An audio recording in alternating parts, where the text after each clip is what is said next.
The President of the United States is the Commander-in-Chief of the U.S. Armed Forces. He can use military force pretty much whatever he wants for 60 days. And then at the end of that time, he either has to get congressional authorization or the operation, whatever it is, will have to cease. That's actually not true. But I bet you think it's true because that's what nearly everybody has been saying for years when they talk about the use of force. Whether it was Clinton, Bush, Obama, President Trump in his first term, Biden, commonly every time there's some issue pops up, the commentariat on any channel, CNN, MSNBC, Fox News, Newsmax, they almost all say the same thing, that the president has authorization as commander-in-chief to use the military for 60 days before he has to come to Congress. That is flat out untrue. I don't know if it's an intentional lie that people have been using to just make it normalized, but it is graphically and authoritatively inaccurate. The president does not have the ability to use the armed forces however he sees fit for 60 days, or 1 day for that matter. More on that in a second. The law, though, and the U.S. Constitution from which that law was drafted, it was actually a clarification of Article 1, Section 8 of the U.S. Constitution, where the war-making powers exclusively reside in the legislative branch, in the Congress. And so this war power in 1973 was put into effect over President Nixon's veto, I'll add, because they were concerned, the Congress was that the White House, regardless of which party was in power, was getting out of control and was going beyond with the war-making powers, beyond what the Constitution allowed and what Congress was comfortable with.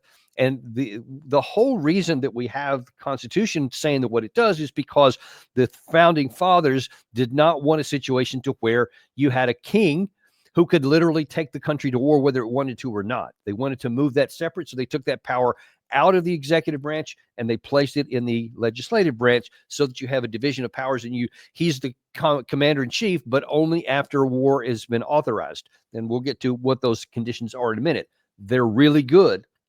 It's supposed to be, by design, and should be hard to get into wars. Not easy, not convenient. There are so much littered on the landscape of the last several decades to where we have made a mistake after mistake, where the executive branch has gotten us into one war or another, claimed support and authority it didn't have, never was held account for it. And so far, they have been embarrassments. It's been ineffective. It's been humiliating in some cases, but it hasn't cost us anything really big. And so because of that, people have not been willing to hold anyone to account for violations of that law and of the Constitution. There is a situation broiling now which could bring this back into focus. In fact, something already has happened, but it could get a lot worse. You need to know about it because the laws are in place to protect us, to protect the people from overambitious leaders who may want to bite off more than they can chew, who may want to bite off something that you don't want to chew. That's what the law is meant to protect. Ultimately, whether it's the president of the United States, a member of the House, a member of the Senate, governors, mayors, you fill in the blank, any of those people are supposed to be in position of power to help the governed, the people that put them into positions of authority, that our will should be carried out by the elected officials. Not that we should have nothing to say about what these officials do once they get into power, because then you have a situation almost like the kings and queens of days past, to where the people had no power to do anything except be taxed. And that's not the way we want our country. Not back then, not today.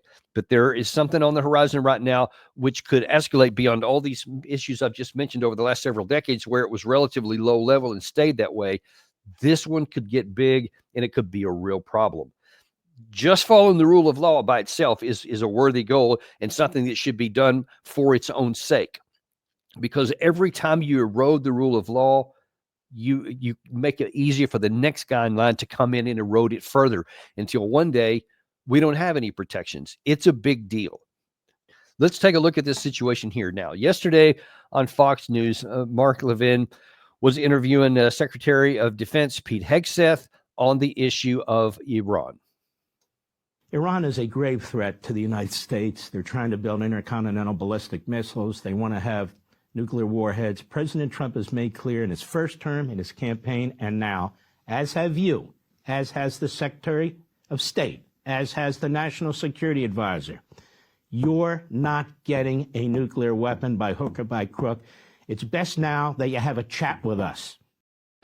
Okay, best now that you have a chat with us, left unstated, or we're going to have something else, meaning a war. We're going to use military power to compel you or destroy you if you try to go down a path that we don't like. That's what he's saying right there. Now, before we get into it, how the Secretary of Defense responded to him, let's take a look at the actual issues that he's raising here. Now, there are a great many people who say, yes, Iran is this nefarious issue. They are this the biggest state support sponsor of terror in the Middle East. That's the common thing that they're being accused of. But a grave threat? I actually, if you may have seen some issues where I was in the news in the last 2 or 3 weeks, one of the things that I was accused of was that I had downplayed the Iranian threat and was actually said, it was ridiculed as saying, he says Iran is a middling power, that it's not something that poses an existential threat to the United States that we can't handle with our own military power. That is an accurate assessment of what I said. That is precisely what I argued then, what I'm saying now. Iran is not a threat to the United States, not a grave threat, not an existential threat.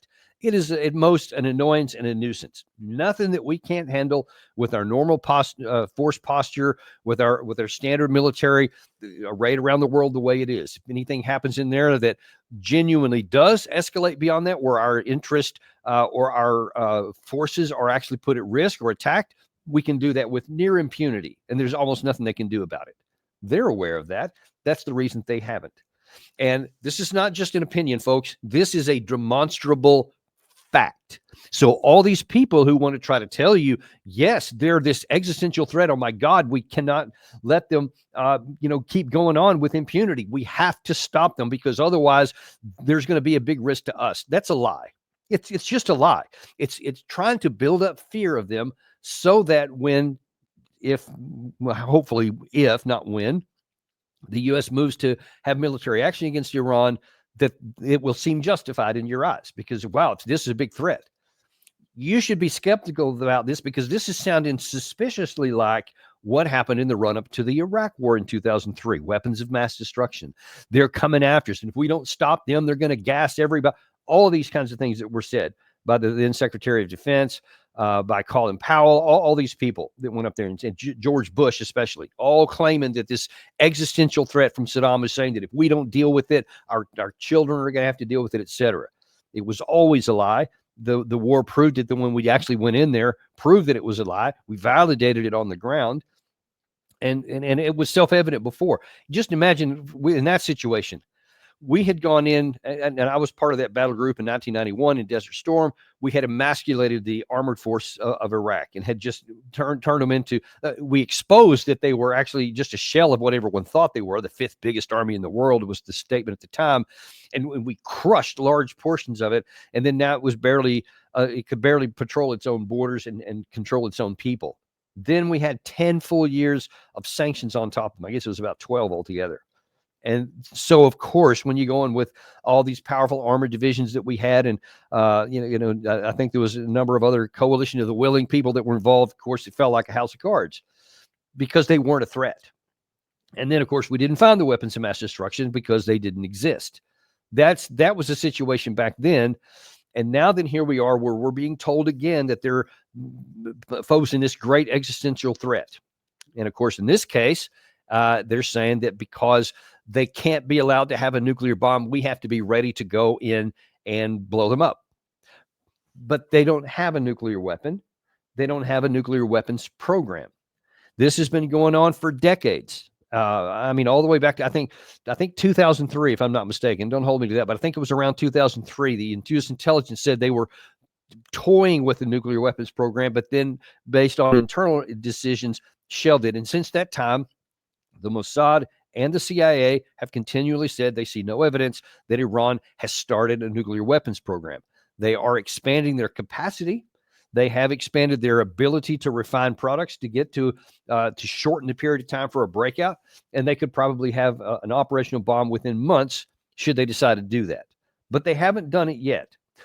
Then why are we talking about going to war? First of all, just on the substance of it, why is there this big emphasis and a press and a full court move to talk about there's a time limit on them, that we have given a 2-month time limit for Iran to respond to something that Trump offered to have negotiated settlement? He wants to resolve this by peace, that he said. But within 2 months, look, folks, it's been 2 months in the Russia-Ukraine war just to get to the deal to where we're agreeing on a tiny little sliver of a ceasefire. Now, what possible chance are you going to have to negotiate a nuclear deal in the aftermath and the wreckage of the 2018 deal that we got out of, and the complete failure of the Biden administration to get anything done? Now, all of a sudden, we have 2 months before apparently there's going to be an ultimatum given that either you surrender or you're being attacked. That's the implication that's being sitting here. There's not one. If you want to push Iran into a position to where it thinks the only way that it can defend itself is by having a nuclear weapon, this is a damn good way to do it.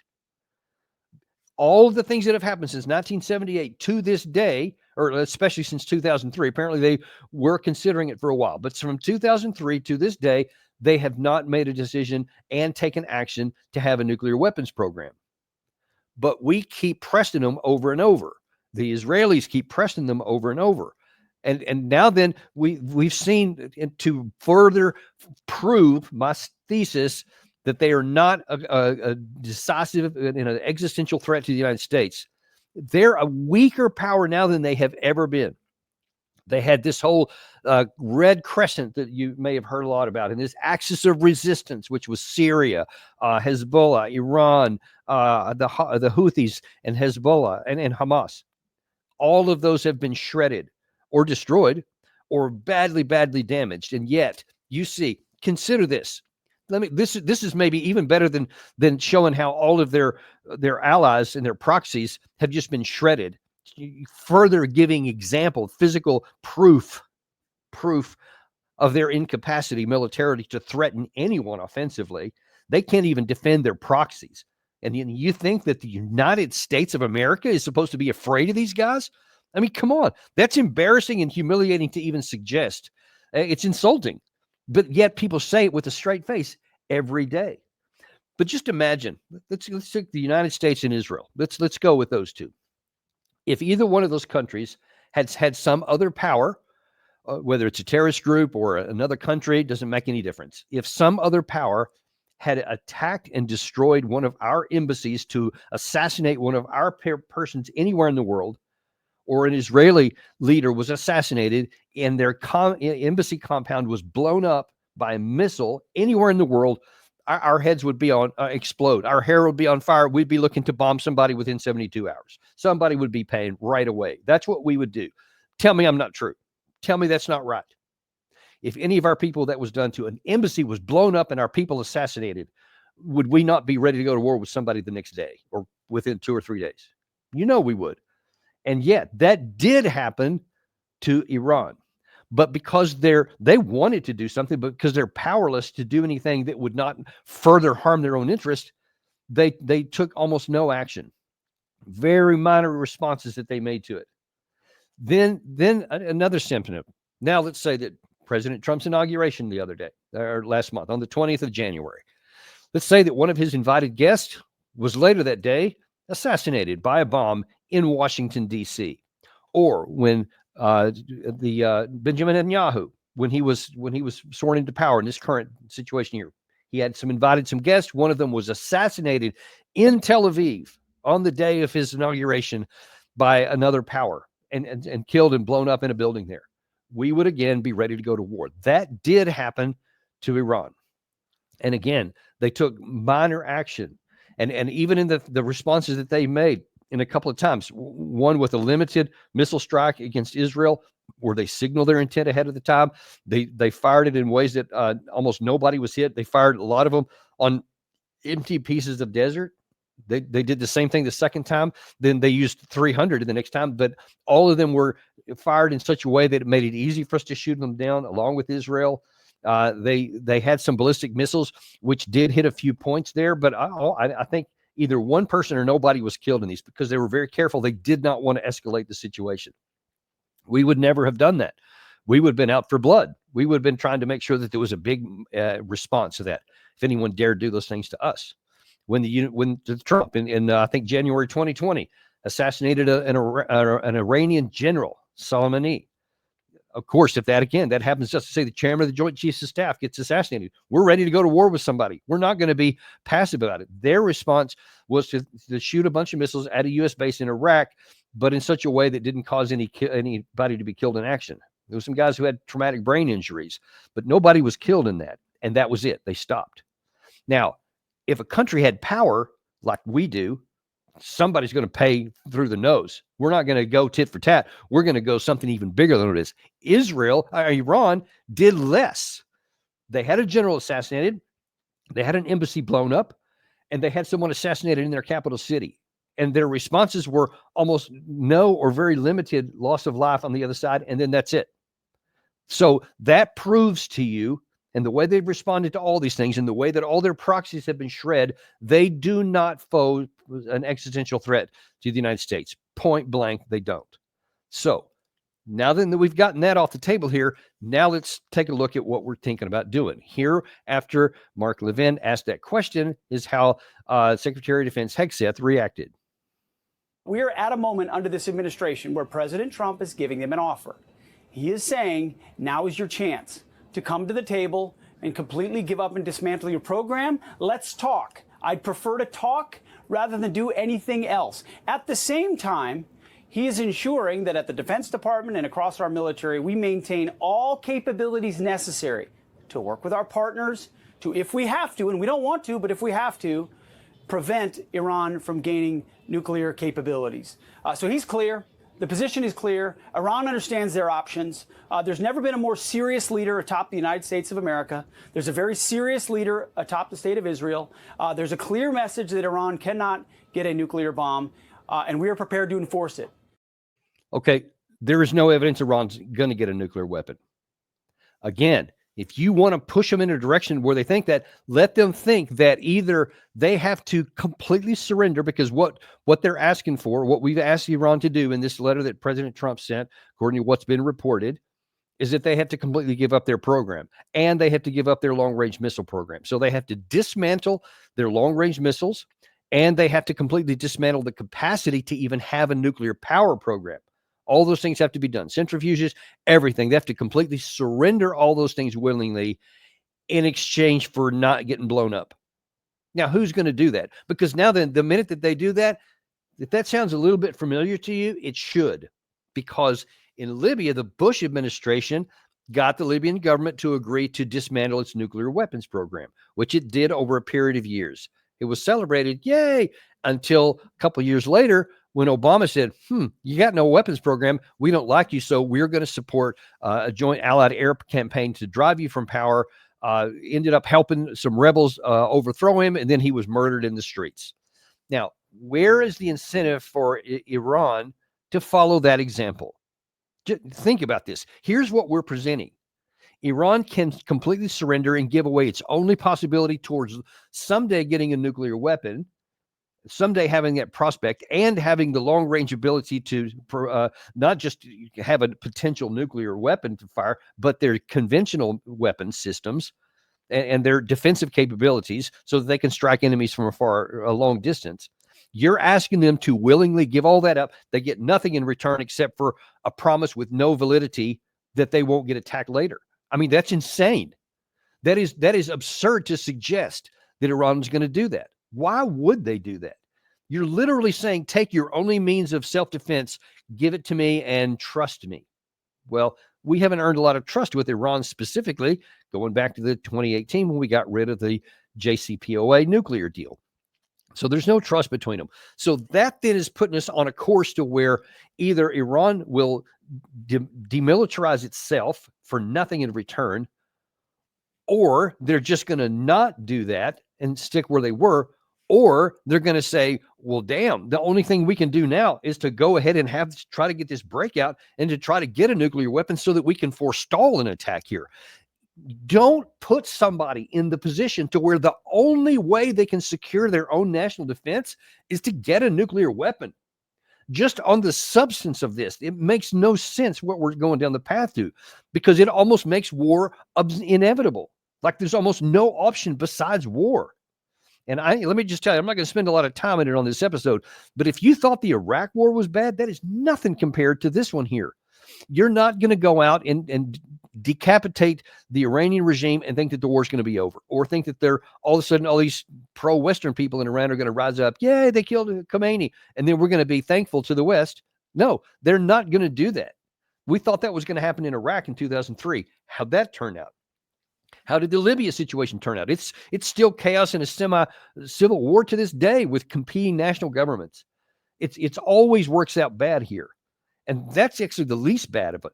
Because if it stayed only conventional, look, if you take the constraints off and you tell the Iranian leadership you're all going to die, like what happened to the Hezbollah leader, that he was assassinated when he was led to believe that they were working on some kind of a negotiated deal, and then when they found out where he was meeting, ended up assassinating him along with all their top leaders. So you've already signaled to Iran that having a negotiation with us is almost a death sentence. To give away their only defense is a death sentence.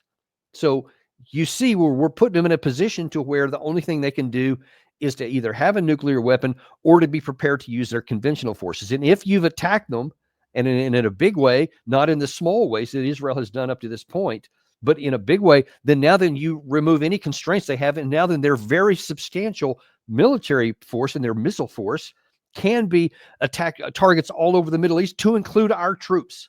That's one of the reasons why I've been so emphatic that our troops in Syria need to be withdrawn immediately. Should have been done in 2019, but today would be fine too.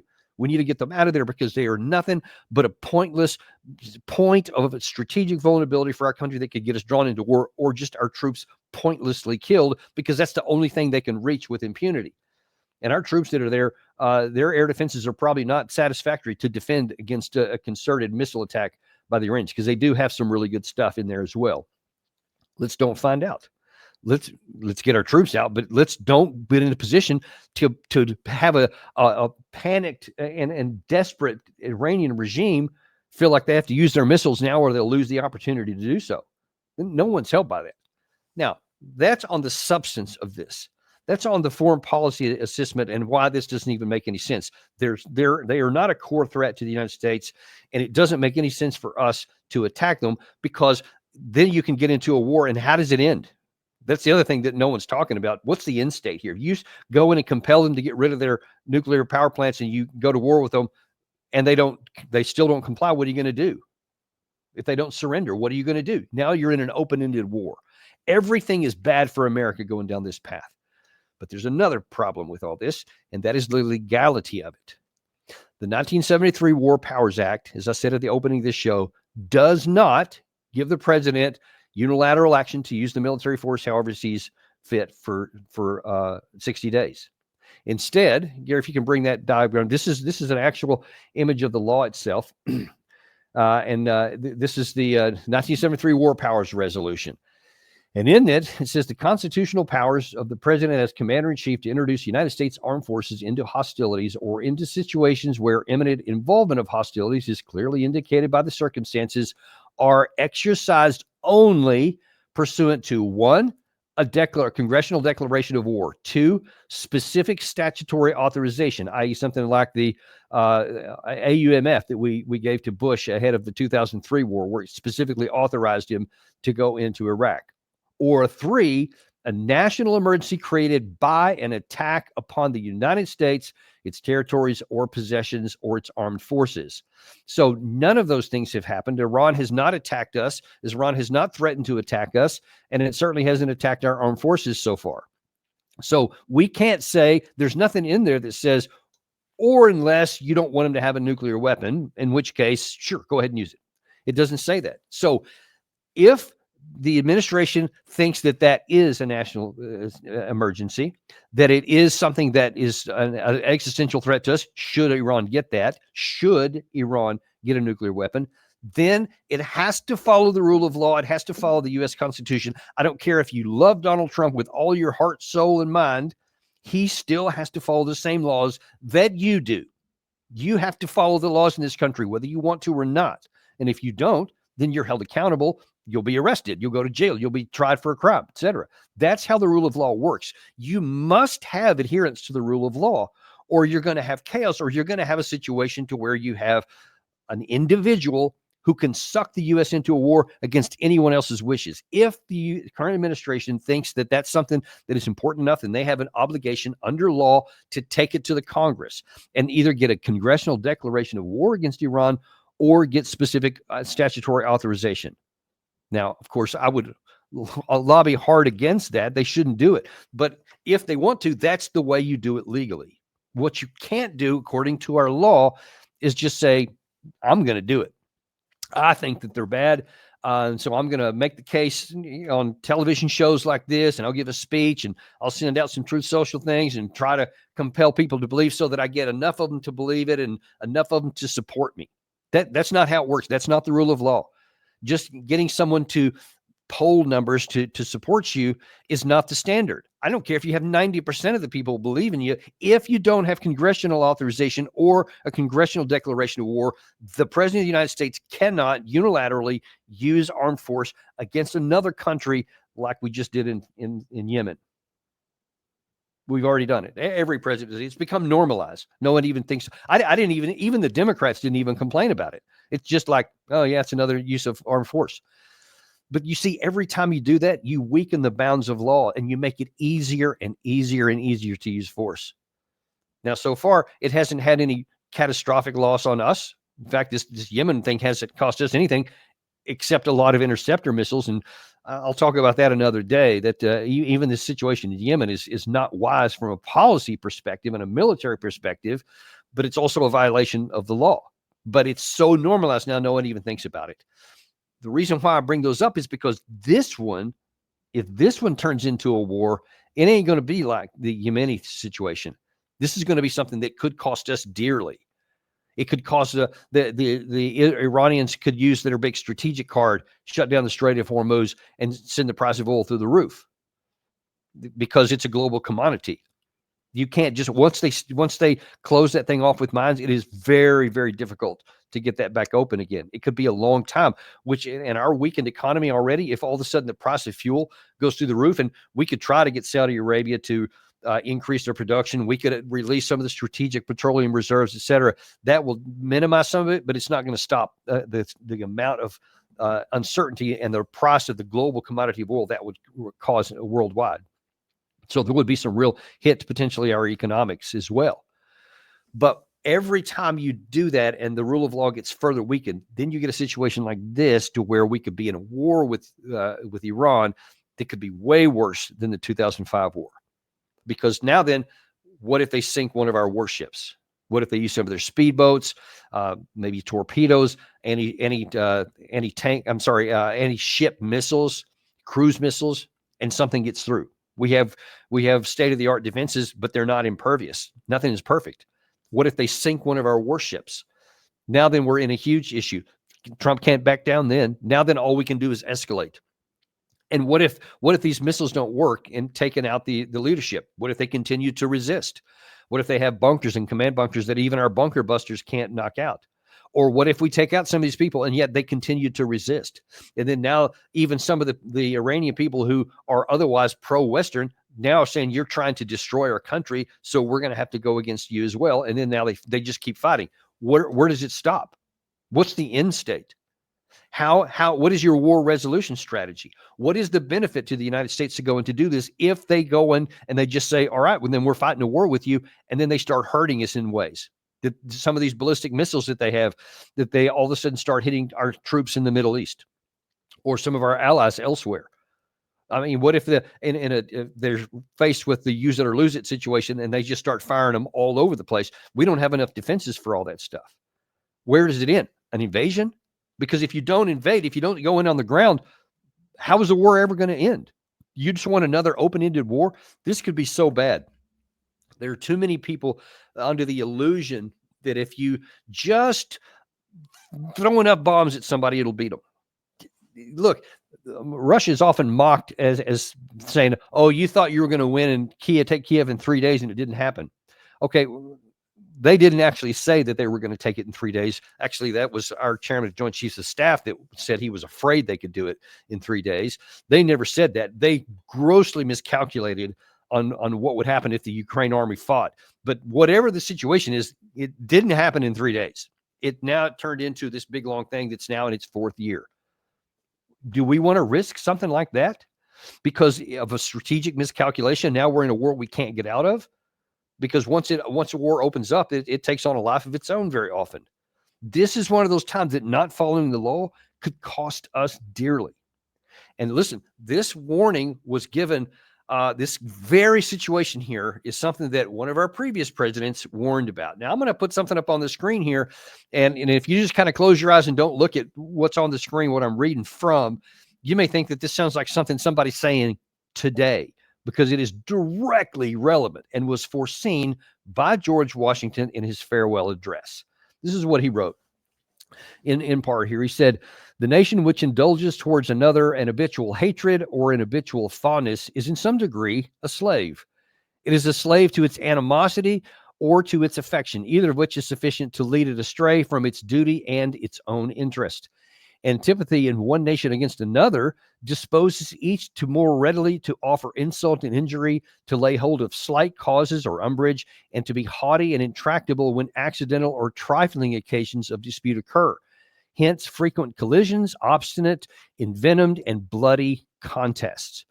The nation, prompted by ill will and resentment, sometimes impels to war the government, contrary to the best calculations of policy. The government sometimes participates in the national propensity and adopts through passion what reason would reject.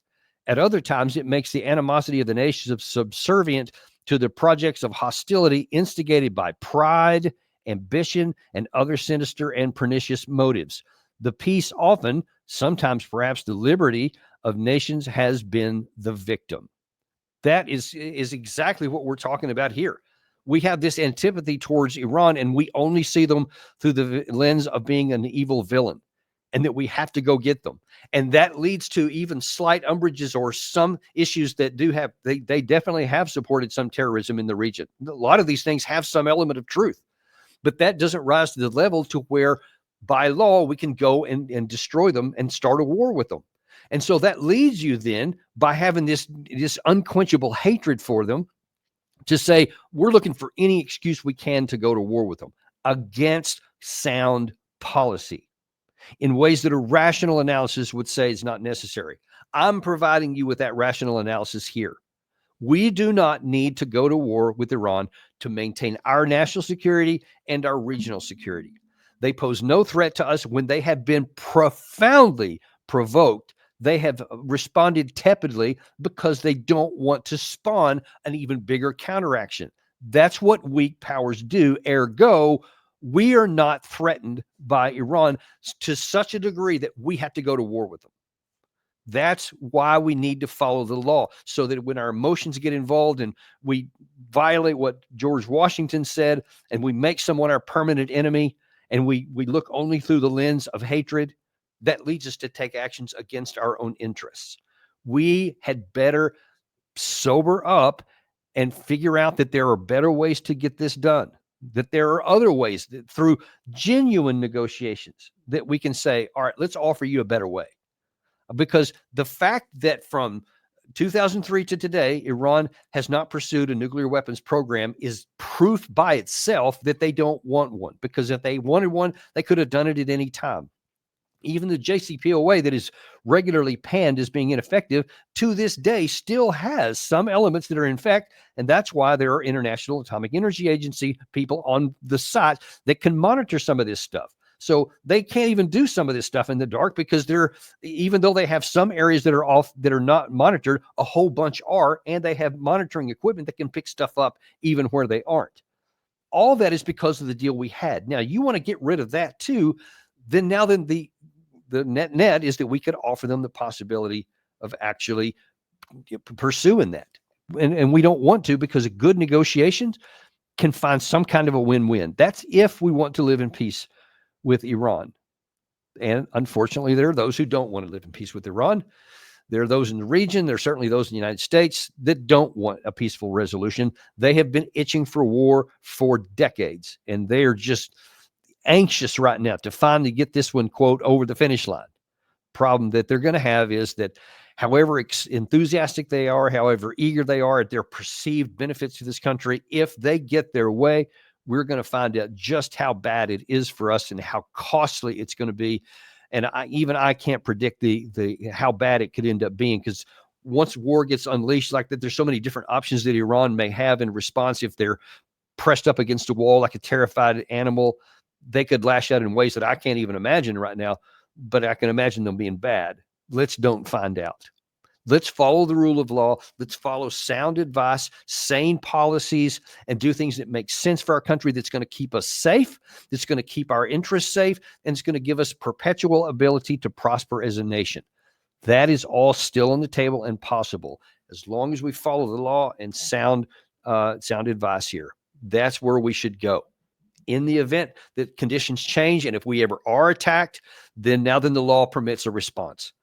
If the Congress ever declares war on Iran, even though that may be foolish, at least we're following the rule of law. And then everybody is aware and they understand that if this goes south, then everybody's on the hook for that and they'll know who to blame.